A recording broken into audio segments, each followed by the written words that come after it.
소명에 대한 두려움은 그것이 개인의 의지를 초월한 것이기에 전체적인 그림이 그려지지 않는다는 점에 기인합니다. 고대 현존의 예언자들은 자신에게 부여된 사명이 무엇인지 모를지라도 영감과 가슴으로 소명을 영혼의 과제로 삼았던 것입니다. 대표적으로 모세는 예언자의 원형적 표상으로 소개됩니다. 모세는 히브리인으로 태어나서 이집트 왕궁에서 자란 인물입니다. 비천한 출신의 사람이 지배계층의 고귀한 신분으로 자랐다는 것은 몸에 맞지 않은 옷을 걸치고 있는 것과 같으며 그것은 얼마 지나지 않아 다른 옷으로 대체될 것을 암시합니다. 심리학 관점에서 보면 본래적 자아와 페르소나와의 갈등이 존재합니다. 어쩌면 모세는 태어나자마자 자신에게 맞는 옷을 입기 위해 몸부림치는 뭔가 불편한 사람이었습니다. 그는 현재의 모습으로 계속 살아갈 수 없었습니다. 이집트의 왕자로 살아갈 것인지 히브리인으로 돌아올 것인지를 결단해야만 했습니다. 그러나 자아는 이에 대해 결단을 할 수 없습니다. 모세의 내적 과제는 자아가 원하든 원하지 않든 이집트의 노예 상태에 있는 히브리인들을 해방시키는 것이었습니다. 그것은 어느 정도 모세 자신이 스스로 바라는 것이었습니다. 그럼에도 불구하고 그 일을 감당하기에는 너무 역부족이기에 감히 시도할 엄두를 내지 못했습니다. 그 결과 그의 방어적 무의식은 기발한 아이디어를 개발합니다. 그것은 작은 일로 큰 일을 덮어버리는 것이었습니다. 모세는 히브리 사람을 박해한 이집트 병사를 죽이고 두려워서 광야로 피신합니다. 그는 히브리 동족 전체를 구원하는 대신 한 사람을 구원함으로써 한편으로는 동족에 대한 애정을 보여주었으며 다른 한편으로는 소명으로부터 도망갈 구실을 찾은 것입니다. 작은 선행을 통해 큰 선행을 베풀지 않아도 된다고 생각했던 것입니다. 모세는 이처럼 자신에게 부여된 엄청난 소명을 회피하기 위해 작은 사건으로 위장하고 도피의 길을 택했습니다. 그래야 죄책감을 덜 수 있습니다. 엄청난 변화를 수반하는 소명 대신에 작은 희망을 성취함으로써 보다 안전한 길을 택한 것입니다. 그러나 전체 정신인 자기는 자아의 도피를 마냥 두고만 보지 않습니다. 도피는 또 다른 길이며 변화를 촉진하는 매체가 됩니다. 무의식의 땅, 황폐하고 삭막한 광야에서 만난 십보라는 지금까지 만나보지 못한 아버지에게로 모세를 인도합니다. 이집트 여인에게 선택되고 친모의 보살핌을 받은 모세는 아버지 표상이 형성되지 않은 채 엄청난 소명의 순간을 맞이한 것입니다. 아내인 십보라를 통해 아버지를 경험한 모세는 소명에 대한 두려움을 극복합니다. 모세의 장인 이드로는 미디안족의 제사장으로서 종교적 영성을 제공하는 인물이며 집단의 표상이요 지배 원리의 상징입니다. 부성 원형의 표상들이 이드로를 통해 모세의 경험 속으로 침투하고 그것은 모세로 하여금 모성적 개인성을 초월하여 부성적 집단성으로의 이동을 촉진시켰습니다.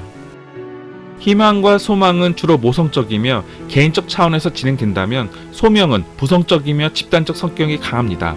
한 개인이 집단을 구원하기 위해서는 개인적 영역을 초월해야만 합니다. 그것은 정신적, 영적, 종교적, 심리적으로 깊은 차원의 세계로의 이동을 의미합니다. 개인이 집단의 힘을 대변하거나 집단을 초월한 능력을 지닐 때 소명의 길을 갈 수 있습니다. 그러나 그 일은 개인의 능력을 통해 이루어지지 않습니다. 오히려 인류의 원형적 집단성이 한 개인을 통해 분출될 때 가능합니다. 그것은 대체로 영웅의 출현으로 구체화됩니다. 영웅은 인류의 집단 무의식에 내재된 구원자 원형이 현실 속에서 경험되는 위대한 인물의 표상입니다. 모세는 아니마의 인도로 만난 부성 원형을 통해 구원자 원형에 접근했습니다. 그 구원자 원형은 모세로 하여금 신의 불꽃으로 인도합니다. 타지 않는 불꽃은 모세 내면에서 타오르는 열정이요 꺼지지 않는 에너지입니다. 오직 모세만 볼 수 있는 불꽃은 동시에 자아와 자기를 만나게 하는 중재자요 자기가 보낸 정서적 열정입니다. 이처럼 소명은 자아가 자기를 만나는 시점에서 출발합니다. 그러나 실존적 한계성 안에서 존재하는 자아는 자기의 요구를 수용할 준비가 되어 있지 않습니다. 자아는 다른 인격들과 더불어 전체 정신인 자기를 만나야 합니다. 모세의 소명은 억압으로부터의 탈출에서 출발합니다.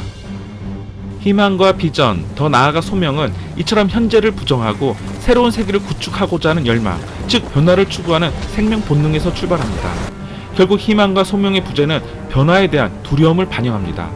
변화는 살아있는 생명체의 유일한 목적이며 그것은 생명 유지를 위한 필연적 과정입니다. 절망적인 상황에서 희망은 죽음을 극복하게 하는 유일한 생명력입니다. 모세의 소명 과정은 다음과 같이 진행됩니다. 호렙산에 올라간 모세는 떨기나무 불꽃을 발견하고 하나님과 대면합니다. 그 타지 않는 불꽃은 인간과 신, 자아와 자기의 만남을 주선하는 중재자입니다. 그 불꽃은 영원히 타지 않는 내면의 열정이며 소명의 길을 가게 하는 원동력입니다. 모세의 소명은 자신이 인식하기를 거부했던 동족의 박해 상황에서 출발합니다. 내 백성의 고통을 보았다는 하나님의 음성은 마치 자기가 자아의 고통을 처절하게 경험한 것과 같습니다. 모세의 소명은 억압과 박해에 대한 인식에서 출발합니다. 애써 부인해 오던 현실을 신이 일깨워준 사건이 소명입니다. 그것은 자아가 깊은 내면에 있는 자기의 음성을 듣는 것과 같습니다. 그러나 모세의 반응은 한마디로 할 수 없다는 것이었습니다. 희망과 비전이 다가올 때 자신도 모르게 그로부터 멀어지는 심리는 혼자서 그것을 감당하는 것에 대한 두려움이 있기 때문입니다. 아무리 개인적 차원의 희망이라도 그것을 혼자 성취하기 어려울 때 자신도 모르게 움츠러들며 여러 가지 이유를 내세워 그 희망으로부터 멀어지려 합니다. 대상과의 신뢰관계를 형성한 경험이 없는 사람일수록 혼자 하는 것에 대한 두려움이 클 수밖에 없습니다. 그들에게는 함께 해줄 누군가가 필요합니다. 그와 동시에 숨겨진 자아를 찾아내는 작업이 필요합니다. 모세 안에 아론이 숨겨져 있듯이 대상 추구야말로 인간의 기본적 본능이라고 주장하는 대상관계 학파의 견해처럼 인간은 어느 정도 대상을 통해 자신의 존재감을 확인합니다. 누군가와 함께 정서적 교류가 있을 때 자신의 존재는 확인되며 살아있는 생명체가 됩니다. 혼자 충분히 홀로서기를 하는 사람조차도 혼자 있음에 대한 고독과 외로움을 이겨내는 일은 실로 어려운 일입니다. 모세에게 이집트의 파라오는 콤플렉스이자 그림자의 표상입니다. 이방인으로서 이집트의 왕이 될 수 있음에도 불구하고 그로부터 멀어진 모세에게 이집트 왕은 자신의 열등감을 자극하는 콤플렉스로 작용합니다. 동시에 이집트 왕은 모세와 이스라엘의 앞길을 가로막는 장애 요인입니다. 그것은 마치 자아의 길을 가로막는 그림자와도 같습니다. 노예 상태에 있는 이스라엘은 모세의 자아상을 대변합니다. 헐벗고 굶주리고 박해당하며 연약해진 이스라엘의 자아상은 그들을 대변하는 모세를 통해 새로운 자아상으로 변모해야만 합니다. 이전의 상태에서 벗어나야만 한다는 것입니다. 이집트는 이스라엘에게 혐오의 대상이자 모든 것을 공급하는 거대한 세계입니다. 그것은 마치 모든 것을 제공하면서 동시에 박해하는 모성의 이중적인 모습과도 같습니다. 모성의 품으로부터 독립하려는 이스라엘을 가로막고 있는 실체는 이집트의 왕으로 나타납니다. 이집트에 내려진 10가지 재앙과 이집트 왕의 완강한 거부는 자아와 그림자 사이의 갈등을 보여줄 뿐만 아니라 만성적 방어 기제로 나타나는 그림자의 속성을 보여줍니다. 그것은 또한 인격의 통합을 바라는 자기에 대한 그림자의 반항이기도 합니다. 보다 성숙한 인격으로 나아가고자 하는 자기의 방향과 이전의 사고방식에 안주하면서 적당히 타협하려는 그림자는 끊임없는 줄다리기를 통해 그 타협점을 찾습니다. 자아는 이 기간을 잘 견뎌내야 합니다. 모세는 파라오를 인식하고 그의 완강한 저항을 물리치고 드디어 독립을 선포합니다. 그러나 그 독립은 에덴 동산에서 선포되는 것이 아니라 황량한 광야에서 선포되고 있습니다.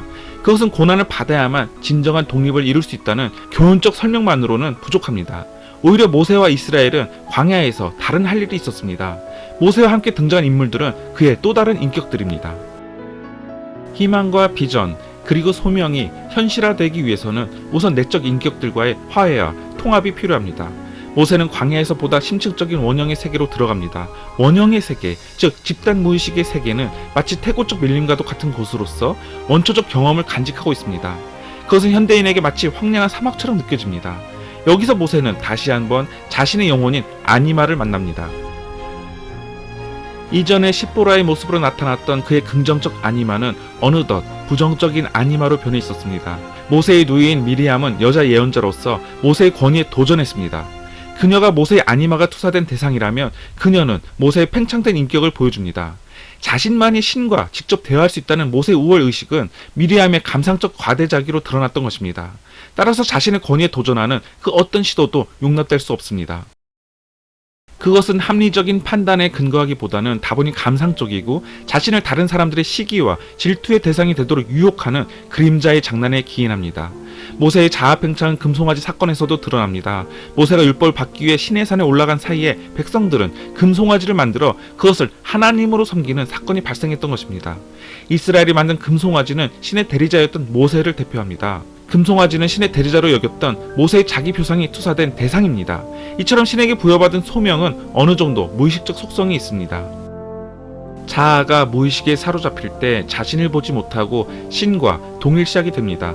모세는 이런 과정을 통해 미리암을 수용하고 금송아지를 만든 백성과 함께 회개함으로써 자신을 돌아보는 계기를 가지게 되었습니다. 광야에서 끊임없이 과거로 돌아가고자 하는 백성들은 모세의 소명과 개성화의 길을 방해하는 무의식의 어두운 그늘과도 같습니다. 모세는 광야 생활을 통해 보다 깊은 심층의 세계에서 부정적인 인격들과의 만남과 화해를 통해 소명의 길을 갈 수 있었던 것입니다. 그렇다면 모세의 소명은 이루어졌습니까? 소명의 끝은 어디입니까? 희망과 욕망은 본능적 욕구와 자아 이상의 토대를 두기 때문에 그 끝을 헤아리기 어렵습니다. 그러나 소명은 자기와의 연대로 인해 발생하는 과업이기에 그 끝은 자기에게 달려 있습니다. 자아가 자기의 뜻을 어기고 계속 전진할 때 그것은 소명이 아니라 욕망으로 전락합니다. 모세의 소명은 어떤 목적을 성취하는 것이 아니라 소명의 과정과 함께하는 것이었습니다. 이스라엘을 구원하라는 하나님의 명령은 모세의 소명이자 그와 함께하는 다른 이들의 소명입니다. 이미 개인적 차원을 넘어선 소명의 본질은 공동체와 집단, 더 나아가 인류의 전체 정신에 동참할 때 그 의미가 드러납니다. 소명이 개인적 콤플렉스와 욕망의 지배 아래 있게 되면 이미 소명으로서의 가치는 상실된 것입니다.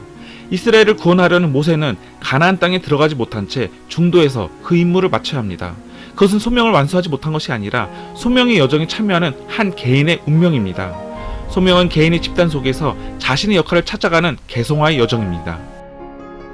그것은 자기의 음성을 듣고자 하는 자아의 열정이며 결단입니다. 자기를 찾아가는 과정에서 억압과 박해, 불안과 공포로부터 해방을 추구하는 모세의 소명은 원대한 목표를 이루어가는 과정에서 부분적인 역할을 담당할 뿐입니다. 그것은 전체 인격인 자기에게 굴복하는 자아의 거룩한 결단입니다.